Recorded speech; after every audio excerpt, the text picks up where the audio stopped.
Welcome to the deep dive.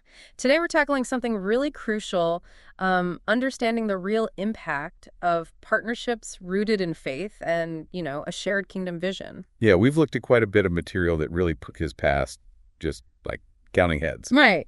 It aims to uncover those lasting transformations, the stuff that happens when people work together for something bigger. So our mission today, essentially, is to give you a clearer handle on why measuring this kind of impact matters so much. And how it connects to some core biblical ideas, plus some practical ways you can actually see the fruit of these We collaborations. want to move past that feeling of ambiguity, get some solid answers about the difference being made. Exactly. And for you, the listener, someone who really values digging deep and understanding things. This isn't about drowning you in spreadsheets, not at all. No, it's about getting a sharper, more insightful way to figure out if what you're doing or what you're supporting is genuinely hitting the mark. We'll be looking at how to see beyond just the surface activity, how to spot what drives real, sustainable change. So whether you're deep in ministry, backing nonprofits, or just curious about how faith and action, come together. We want to give you tools, practical principles, examples, aiming for those aha moments, right? Without the jargon overload. Okay, so let's start with the absolute basics. Our sources are pretty clear on this. Relying just on goodwill in these partnerships. It's a bit of a gamble, isn't it? Even if everyone means well, without a clear map of the impact, things can sort of drift. And you, your team, your supporters end up asking, so what did we really accomplish here? That's the question we want to answer with confidence. And what's interesting is how focusing on impact shifts your whole approach. It really does. How so? Well, you move from just like hoping things work out Mm-hmm. to actively, intentionally tracking that whole journey of transformation. So every prayer, every dollar spent. Every step toward that shared goal. Measuring impact helps you see how each piece connects to the outcome. It's more than just counting things. It's seeing the through line to actual change. Yeah, Yeah. exactly. And the sources argue it's not just nice to have, it's essential for sustainable growth, for trust. And it's not a new idea either. It's got biblical roots. Definitely. Think John 15, the call to bear fruit. That's central. Or Acts 14, when Paul and Barnabas reported back to Antioch. Right. Sharing what God had done through them. That built trust, didn't it? It showed accountability. And Hebrews 10, stirring each other up to love and good works. How do we know if we're doing that well if we don't look at the results? And fundamentally, it boils down to stewardship. That's the core principle. Stewardship up. Everything God entrusts to us. Yeah. People, resources, prayer, purpose. Fruitfulness isn't optional in the Christian walk. So measuring impact is just part of stewarding those gifts responsibly. Precisely. It flows naturally from that calling. Okay, so where did these kingdom partnerships even start? Our sources actually trace it way back. Back to Eden, believe it or not. Yeah. God and Adam working together. Wow. Okay, and from there, they lay out this really helpful structure, a kingdom impact framework. 4 pillars. Yeah, the 4 Ps, people, purpose, provision, and prayer. Tell us about those. Well, people is pretty straightforward. The lives reached, discipled, set free. Okay, like tracking new believers, discipleship groups formed, things like that. Exactly. Then purpose is about alignment with God's mission. Are we actually doing what he called us to do? So maybe tracking sermons preached on a topic or advocacy campaigns launched. Could be. Provision covers the resources, mobilized funds, volunteers, supplies distributed, the tangible stuff, Got it. And prayer. the spiritual investment. Hours prayed, prayer team growth. It acknowledges that crucial, unseen dimension.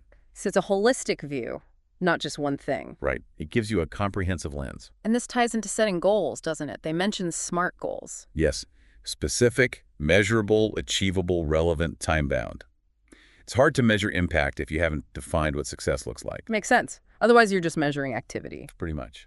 And then crucially, you need feedback loops. Yeah. Regular reviews, monthly, quarterly, whatever works. To keep everyone on the same page, checking progress. Exactly. Keeps the alignment strong. Okay, now this is where I think it gets really interesting. Because it's not just about the numbers, is it? Oh, not at all. The sources really hammer this home. The power of storytelling. To capture the heart change, the stuff stats can't show. Absolutely. Quantitative dashboards are great. They have their place. But you need those impact stories alongside them. So how do we get beyond just counting outputs to really understanding the transformation? That's the key question. These stories add that vital qualitative layer. They show the nuances, the personal journeys, the things data might miss. Right. So encourage partners. Give us the data and give us the testimonies. Yes. Get the full picture. And they give tips on crafting these stories well. Like what? Make them character-driven. Yeah. Introduce real people. Oh. Show the before and after, the conflict and resolution. And I loved this part, highlight the divine plot twists. Yeah, those moments where you just see God's hand so clearly. It reminds us who's really doing the transforming work. It's not all down to our clever plans. Not even close. And practically, invest in simple multimedia. Short videos, photo essays, audio clips. They make stories come alive. They shared that Nairobi example, right? The hospital and the church network. That was a great illustration. They tracked patient follow-ups, that's people. They aligned medical work with community prayer. Prayer, got donations for equipment provision. And then shared the stories of healing storytelling. And the results. More follow-up visits and new discipleship centers popping up. It showed how it all worked together. It wasn't just one thing, it was integrated. That's the key. Synergistic effect. Okay, let's shift to another core idea from the sources. The vine metaphor, John 15. I am the vine, you are the branches. Apart from me, you can do nothing. Powerful stuff. It's a call to total dependence, isn't it? And mutual accountability. And again, visible fruit. And that metaphor has deep roots, even in the Old Testament, like Isaiah 5. It stresses that these partnerships can't be self-sufficient. They have to draw life from Christ, the true vine, continuously. Otherwise, no lasting fruit. It's that simple. And it's not just about my individual connection, Yeah. right? It's about the partnership's connection. Exactly. Shared spiritual rhythms are vital. Praying together, maybe fasting, studying the word together. They had that vignette, the contrast between Pastor Amani and Pastor Samuel. Right. Amani focused just on tactics, and things kind of withered. While Samuel prioritized abiding, those shared rhythms. And his ministry thrived. It shows the difference between just human effort and work, flowing from that deep connection. It's a good warning, too, about pitfalls. Definitely. Like letting rhythms become empty rituals. Or being so busy, it masks a lack of real connection. The busyness trap. Or even that Lone Ranger tendency when we're called to be connected branches. So how do we avoid those traps while still focusing on impact? Constant self-reflection, I think. Prioritizing connection over checklists. Yeah. Remembering we're interdependent. Good point. Okay, then the sources pull together 3 pillars they say are inseparable for thriving partnerships. Accountability, fruit-bearing, and celebration. And they argue these need to be intentionally woven together. Yeah, it's a robust framework. Accountability means responsible stewardship. Fruit-bearing is the tangible evidence of God's work. And celebration fuels gratitude and keeps hope alive. If one weakens, the whole thing suffers. And they ground these biblically, too. Acts 2 for accountability and fruit-bearing in the early church. Their commitment, their sharing, the growth. And Nehemiah 12 for celebration, that amazing scene when the walls were rebuilt. Pure joy and worship. It shows these aren't new management fads. They're ancient principles for God's people working together. Let's unpack accountability a bit. They say it's a covenant of trust, not blame. Right. It safeguards the vision, the resources, through mutual commitments, transparent communication. They even suggest vine check gatherings. I like that. Me too. Dedicated space for honest, supportive checks. And that practical tip, pair the stats with personal stories. Gives that richer, nuanced picture again. Yeah, exactly. Accountability is a positive force. Okay, then fruit-bearing. The focus is on visible results. Visible echoes of God's life. Transformed lives, acts of love and justice, disciples multiplying. And the practical tip there, go beyond numbers with fruit indicators. Yeah, specifically tracking disciples who make disciple makers. That shows sustainable, multiplying impact. Not just immediate results, but ripples spreading out. That's the sign of real kingdom impact, catalyzing wider change. And finally, celebration, the heartbeat of gratitude. Absolutely vital. It infuses hope, resilience. They suggest things like harvest festivals or digital gratitude galleries. Or just simple moments of shared joy. It acknowledges God's faithfulness, strengthens bonds, reignites vision. It reminds us this isn't just a task, it's participating in something joyful. So how does this look on the ground? They gave examples. Right. Lots of them. Ministry execs embedding this in strategic plans, grant proposals. Local churches sharing impact postcards in worship. That's creative. It shows how adaptable these principles are. Big nonprofit or small church, the core ideas apply. And that Urban Renewal Coalition example was powerful. 5 churches working together. Shared communion, shared vision for crime reduction, They tracked youth-mentored employment rates, specific metrics. and celebrated with a block party. Tangible results followed. Mm. Lower crime, more jobs, stronger community bonds. It really shows how theory translates to real-world transformation. Exactly. From abstract concepts to tangible reality. Then the sources lead back to the vine, focusing on the gardener, God the Father, pruning. Even fruitful branches get pruned so they bear more fruit. John 15:1-2. That can feel counterintuitive, maybe even scary. It can. But it's presented as intrinsic to healthy growth. It tests and deepens our dependence on the vine.